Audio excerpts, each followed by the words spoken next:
Saya mau menjawab pertanyaan dari moderator, bagaimana awal saya memulai usaha. Betul. Bahkan dahulu saya punya usaha itu sampai 5, semuanya gagal. Artinya saya mulai lancar, gagal. Mulai lancar, gagal. Ternyata ada satu kunci yang bisa membuat kita sukses dunia dan akhirat, yaitu doa orang tua. Begitu gue garap, bismillah. Sebelum saya mulai garap, saya minta doa sama orang tua, sama umi saya, sama abi saya. Mi, kira-kira umi ridho nggak abang buka usaha bisnis ini? Ketika umi saya bilang, umi ridho, satu kata itu saja yang membuat pintu langit-langit terbuka.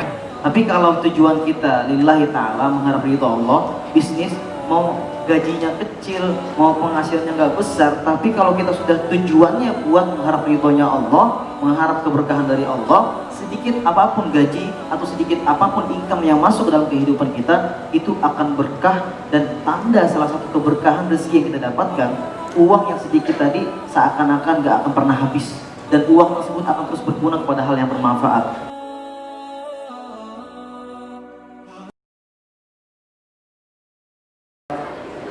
Saya mau menjawab pertanyaan dari moderator, bagaimana awal saya memulai usaha. Betul. Sebetulnya gini, saya itu termasuk dari anak yang memang orang tua mendidik anak-anaknya memprioritaskan dalam akhirat. Jadi dunia itu disampingkan dulu, tapi bagaimana anak-anak itu difokuskan membangun karakter yang basicnya mementingkan akhirat dulu dan memprioritaskan akhirat. Nah, dahulu ketika saya kecil, saya pernah ditanya sama orang tua saya, abang, nanti kalau abang besar pengen menjadi apa? Terus saya bilang sama orang tua, abang besar pengen menjadi ulama, dai, tapi juga pengusaha.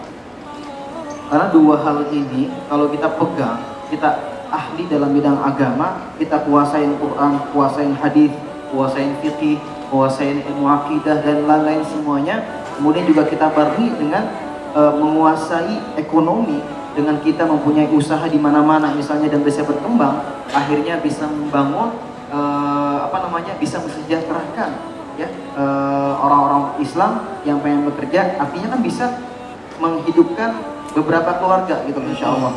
Nah, akhirnya dengan izin Allah Subhanahu wa taala, ini berkah perjalanan Quran juga sebetulnya. Jadi ketika saya memulai usaha bisnis itu pasti awalnya ada kegagalan. Tapi dari kegagalan itu kita belajar mengevaluasi diri, apa kekurangan-kekurangan sebelumnya. Saya dulu pernah juga ngejual barang-barang bisnis yang receh-receh lah ibaratnya. Kayak ngejual yang nggak penting-penting saya jualin. Tapi saya pengen tahu gitu loh, ritme bisnis itu kayak gimana sih? Saya pengen tahu, belajar sendiri, belajar otodidak. Kalau kita jual kayak gini, kira-kira dampaknya bisa diterima ya? Nah, dulu saya nggak belajar bagaimana marketplace ke orang. Saya dulu nggak belajar bagaimana marketing ke orang. Karena saya bukan basic orang-orang yang kuliah di bidang manajemen, ya kan? Tapi dengan izin Allah, karena keberkahan Quran itu hadir dalam kehidupan kita. Semua kesulitan-kesulitan yang kita hadapi sebelum dekat dengan Quran, itu Allah mudahkan segala-galanya. Bahkan dahulu saya punya usaha itu sampai 5, semuanya gagal. Artinya saya mulai lancar, gagal. Mulai lancar, gagal. Ternyata ada satu kunci yang bisa membuat kita sukses dunia dan akhirat, yaitu doa orang tua. Jadi ketika saya memulai bisnis di bidang pakaian banana, bidang makanan, ini keripik pisang, dulu awalnya namanya nggak ada. Karena saya tahu ditawarin sama teman saya yang dia, Ki, gue cobain keripik ini, Ki.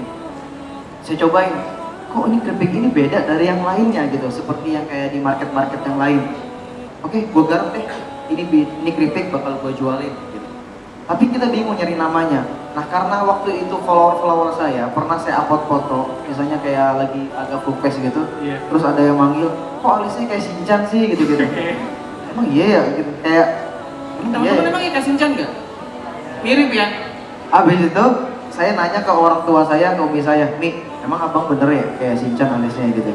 Habis itu, iya ya, abang alisnya tebel banget tau gitu. Juga akhirnya kepikiran dari follower saya yang terbiasa sudah manggil saya dengan Shinchan, Chan, udah bukan manggilnya, udah bukan Kak Taki lagi, udah manggilnya Shinchan terusan. Akhirnya saya berpikir, gimana namanya diganti aja yang Shinchan jadi Taki-chan. Habis itu karena namanya kayaknya lebih unik, terus saya bandingin dengan namanya kayak yang lagi rame waktu itu sate ya, mungkin ada namanya sate Taichan kan. Saya nanya ke teman saya, bro, kira-kira kalau namanya Taichan sama Takichan lebih enakan mana? Kok gue lebih enakan denger nama Takichan ya? Oke, kalau gitu gue garap. Bismillah. Sebelum saya mulai garap, saya minta doa sama orang tua, sama umi saya, sama abi saya. Mi, kira-kira umi ridho nggak abang buka usaha bisnis ini? Ketika umi saya bilang, umi ridho, satu kata itu saja yang membuat pintu langit-langit terbuka lebar rezekinya. Satu kata itu membuat kemudahan-kemudahan akan dibuka segala-galanya. Akhirnya ketika saya mulai bisnis Takichan Banana, mulailah dicetak karena keripik bahannya ini, saya lagi promo jadi. Nggak apa-apa. Bahannya tuh memang bahan pilihan, bisa dibandingin sama yang lain. Akhirnya saya berani dijual. Minggu pertama sudah sampai laku 10.000 piece. Habis itu bulan pertama sudah laku 20.000 piece. Bulan kedua naik lagi, bulan ketiga naik lagi. Masya Allah, setiap penghasilan saya kasih sebagian buat umi saya. Mi, ini ada rezeki buat umi.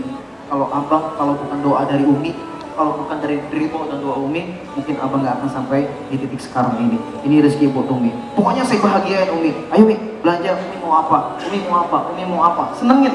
Ketika kita sudah nyenengin orang tua, doa orang tua makin kencang. Berjualan, berdagang itu kita bisa bebas, kita bisa sholat duha, bisa sholat sunnah, ibadah kita nggak jauh. Makanya, alhamdulillah dengan izin Allah, sekarang saya lagi membangun namanya holding Takichan. Insya Allah Takichan ini membawahi beberapa makanan-makanan yang insya Allah mudah-mudahan impian saya ke depan bakal bisa memberi Unilever sinar mas insya Allah, agar kita umat Islam bisa memegang ekonomi umat di Indonesia, bahkan juga insya Allah di dunia.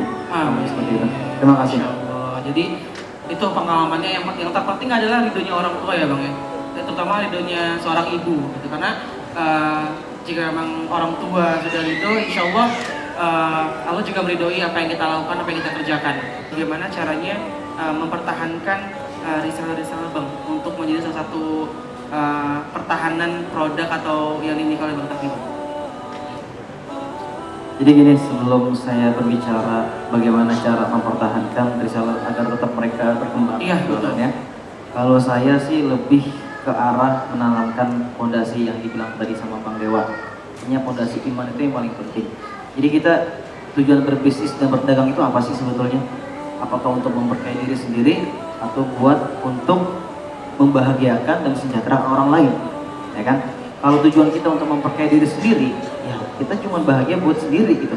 Jadi ketika ada masalah, ya kita menderita sendiri, ya kan? Tapi kalau tujuan kita lillahi ta'ala, mengharap ridho Allah, bisnis mau gajinya kecil, mau penghasilannya nggak besar, tapi kalau kita sudah tujuannya buat mengharap ridhonya Allah, mengharap keberkahan dari Allah, sedikit apapun gaji atau sedikit apapun income yang masuk dalam kehidupan kita, itu akan berkah. Dan tanda salah satu keberkahan rezeki yang kita dapatkan, uang yang sedikit tadi seakan-akan nggak akan pernah habis, dan uang tersebut akan terus berguna kepada hal yang bermanfaat. Beda cerita dengan orang yang misalnya dia punya penghasilan besar, ratusan juta, miliaran rupiah, tapi hidupnya gelisah, hidupnya selalu merasa kesulitan, hutang di mana-mana, ya kan? Dan dia nggak pernah namanya berinteraksi dengan Quran, ibadah jarang, ibarat kata. Bahkan kalau misalnya kalau lagi ada masalah doang baru dekat sama Allah. Nah yang begini-begini nih, kadang-kadang justru mereka mendapat penghasilan besar, tapi ternyata uangnya lebih cepat habisnya. Karena kenapa? Karena tidak ada keberkahan dalam rezekinya. Nah, saya makanya mewajibkan teman-teman saya di rumah itu ada kantor. Jadi alhamdulillah sekarang saya membawahi ada 2 perusahaan. Nanti saya juga belajar sama Bang Dewa nih. Ini sama dewanya dewa lah ya kan. Dewanya dewa. Intinya inti, core of the core. Jadi di dalam rumah saya lantai 2 itu ada kantor yang mana di atas itu ada perusahaan yang memang bergerak di bidang importir. Jadi sekarang saya lagi mengimpor loudspeaker dari London, namanya Quran Cube. Kemudian juga yang kedua ini admin 3, insya Allah itu di atas mereka manage lah atau mengatur admin-admin di atas buat yang saffron. Ini saffron saya bawa sekarang. Ini sekalian promo ya. Ini ada lagi saya bikin, soalnya saya benar-benar setiap hari harus minum saffron. Kemudian di atas itu saya mewajibkan mereka untuk menjalankan program duha setiap harinya. Jadi mereka datang, itu setengah jam saya kasih waktu, jam 8 datang sampai jam setengah 9 mereka duha. Habis sholat duha mereka baca surah Al-Waqiah. Habis baca surah Al-Waqiah kita bikin program buat mereka, yaitu one day one ayat. Jadi kita mewajibkan mereka buat ngafal Quran walaupun satu hari satu ayat.